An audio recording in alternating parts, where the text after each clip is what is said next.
Assalamualaikum warahmatullahi wabarakatuh. Ketemu saya dengan channel saya Ujri Channel ya.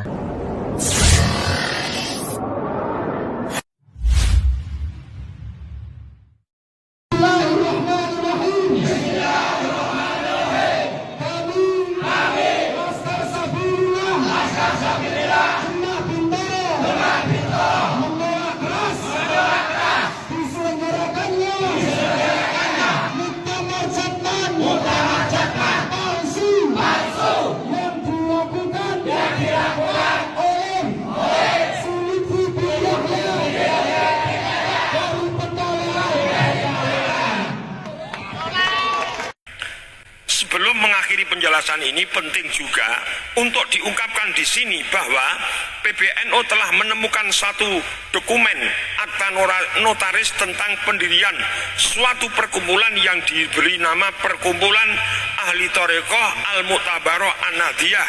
Akta yang dibuat oleh notaris Sodikun SH MKN itu menyatakan bahwa Perkumpulan Ahli Thariqah Al-Mu'tabarah An-Nahdiyah itu didirikan pada tanggal 26 Juni 2019 berdasarkan permintaan dari Tuan Muhammad Lutfi Ali Yahya dan Tuan Masyhudi yang masing-masing termaktub sebagai Ketua Umum, Rois Am, dan Sekretaris Umum atau Sekretaris Jenderal.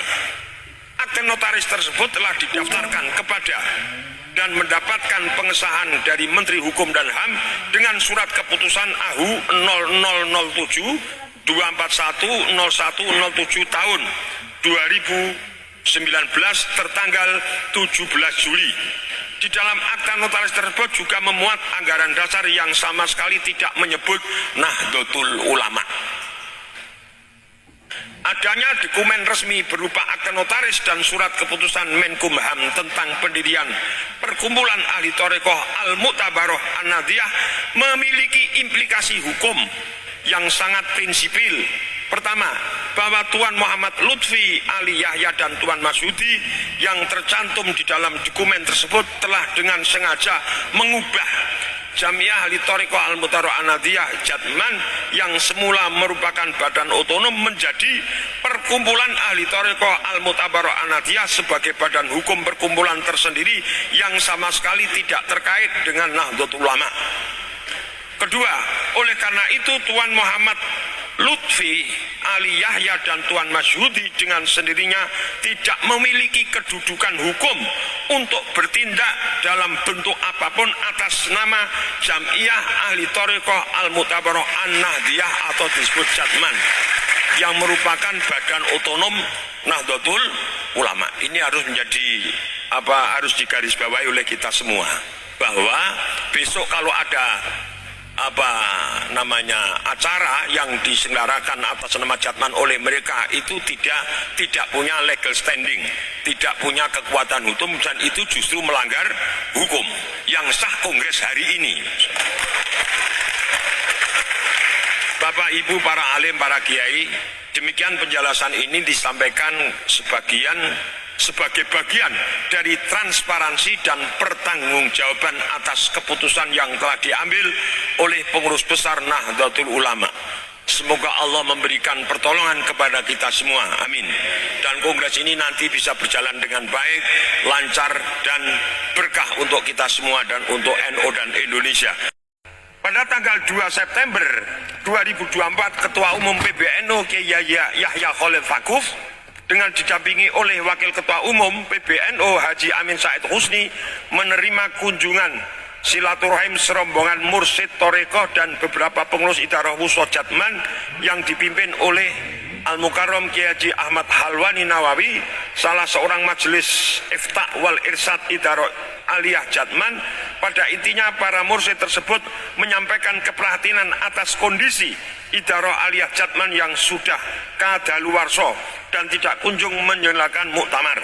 Oleh karena itu para mursyid memohon kepada PBNU agar mengambil alih pelaksanaan muktamar Jatman atau Jatman agar dapat segera dipilih kepemimpinan yang baru untuk menggerakkan kembali roda organisasi yang sudah lama stagnan atau berhenti.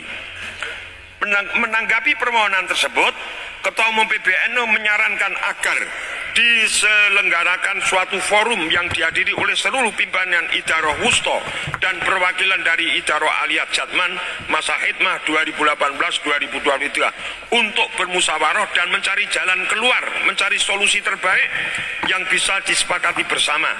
Maka dengan difasilitasi oleh PBNU, forum silaturahim yang disarankan oleh Ketua PBNU itu telah terlaksana pada tanggal 19 September 2024 atau 15 Rabiul Awal 1446 Hijriah bertempat di Hotel Bumi Surabaya dengan dipimpin oleh Wakil Ketua Umum PBNU Kiai Zulfa Mustafa dan Wakil Sekjen PBNU Haji Lukman Hakim, serta dihadiri oleh hampir seluruh pimpinan Idaroh Wusto. Habib Lutfi bin Yahya yang juga diundang sebagai Pimpinan Idaroh Jatman masa khidmah tidak dapat hadir pada pertemuan di Surabaya tersebut. Forum tersebut selanjutnya sejatinya merupakan pertemuan informal dan tidak punya kewenangan untuk membuat keputusan formal. Tapi setidak-tidaknya diharapkan bisa menjembatani perbedaan pandangan dan membangun kesamaan persepsi tentang upaya untuk mengatasi stagnasi kepengurusan Idaroh Aliyat Jatman. Namun harapan itu rupanya belum bisa terwujud. Memang benar pada tanggal 21 Muharram atau 28 Juli 2024 Rois Am Pengurus Besar Nahdlatul Ulama Kiai Haji Miftahul Ahyar menerima surat dari Rois Am Idaroh Aliyat Jatman yaitu Dr. Honoris Causa Habib Muhammad Lutfi bin Yahya yang pada intinya mengajukan permohonan kepada PBNU untuk memperpanjang masa Idaroh Jatman masa khidmah 2023 perlu diperbaharui, bahwa Rois Am pun menerima surat tersebut dari Sekretaris Habib Lutfi pada tanggal 28 Juli 2024, lebih dari 1 tahun setelah berakhirnya masa khidmah kepengurusan Idaroh Aliyat Jatman. Terhadap surat dari Habib Lutfi tersebut, PBNU menilai bahwa sekalipun surat tersebut dibuat atas kop surat Jatman, ada nomor surat dan distempel, tapi karena hanya ditandatangani oleh Habib Lutfi sendiri, maka PBNU menganggap surat tersebut lebih bersifat surat pribadi, tidak resmi dari organisasi, dari Habib Lutfi kepada Kiai Haji Miftahul Ahyar. Selain itu, sekalipun surat tersebut tertanggal 18 Agustus 2023, tapi karena baru disampaikan kepada Rois Am pada tanggal 28 Juli 2024, maka PBNU menganggap surat tersebut wujuduhu ka'adamihi.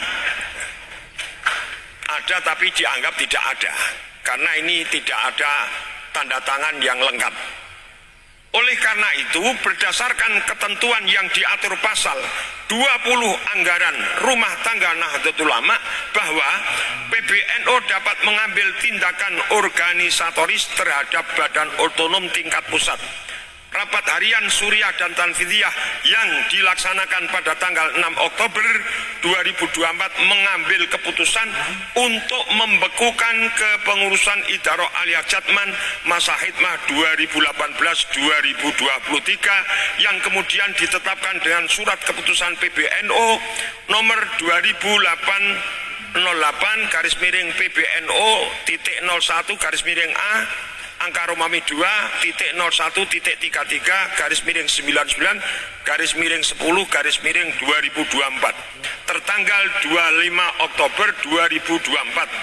Selanjutnya, untuk menyelenggarakan forum permusyawaratan Kongres Jatman, PBNU menunjuk satu kepanitaan yang ditetapkan dengan surat keputusan PBNU nomor 301 dan selanjutnya tertanggal 3 Desember 2024 yang diberi tugas untuk mempersiapkan dan menyelenggarakan Kongres Jatman dengan sebaik-baiknya. Assalamualaikum warahmatullahi wabarakatuh. Salam. Hadirin hafizakumullah, wabil khusus Bapak Profesor Dr.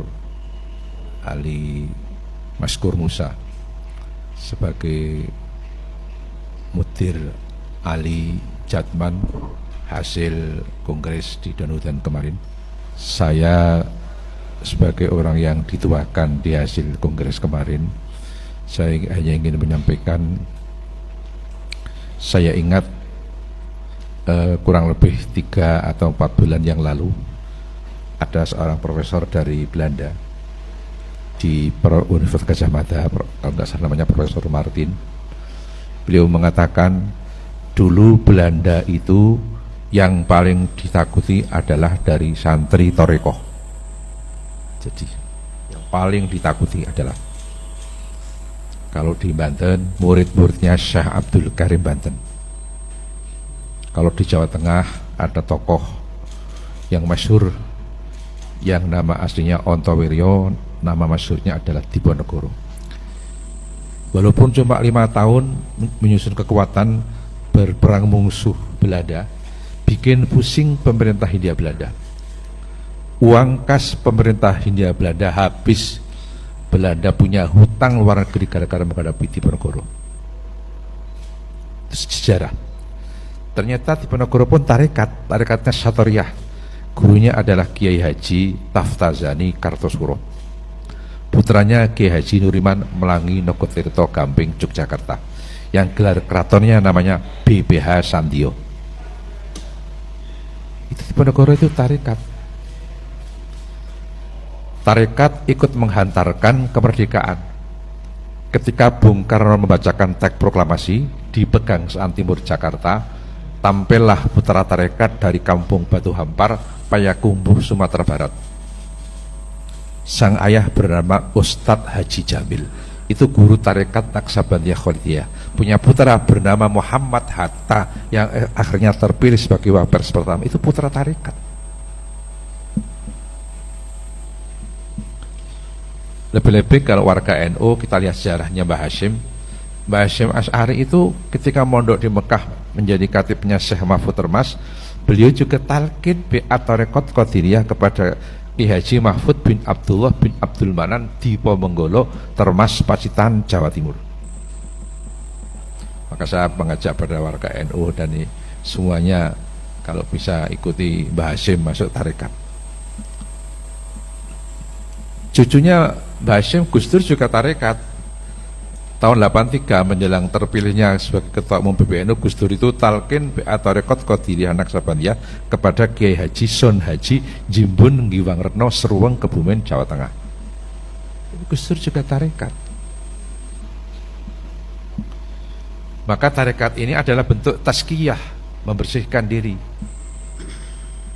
Maaf, ilmu kalau nggak pakai tazkiyah cuma masuk di otak, nggak masuk ke hati. Ya pinter, tapi cuma bikin ngutaki teman saja. Maka dengan adanya tarekat ini tazkiyah, supaya ilmu masuk ke hati, nggak cuma singgah di otak saja. Itu tazkiyah tarekat. Saya mengajak seluruh mursyid dari berbagai tarekat untuk bisa bergabung ke Jatman ini, hasil kongres kemarin di Donohudan Solo.